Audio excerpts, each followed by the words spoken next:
Pernah tak tengah tidur, tiba-tiba tangan, kaki rasa kebas. Sampai nak gerak pun susah.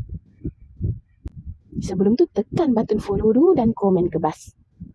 Ramai yang ingat kebas ini perkara biasa. Tapi kalau kerap sangat berlaku, itu mungkin petanda saraf dan juga aliran darah tu tak lancar. Sebab tu badan perlukan nutrisi yang betul dan juga mencukupi. Seperti yang pertama, B-kompleks yang lengkap dengan vitamin B.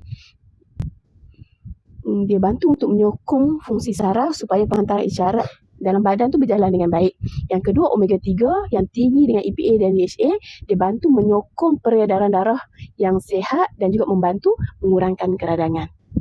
Yang ketiga, kalsium. Kalsium pula dia bantu untuk fungsi otot dan juga saraf supaya badan dapat bergerak dengan lebih selesa dan juga lancarkan aliran darah. Bila badan cukup nutrisi, semua aktiviti harian pun dapat dilaksanakan dengan lebih selesa dan bertenaga. Okey, nak dapatkan 3 vitamin ni, komen kebas dan terus klik link di bio kan.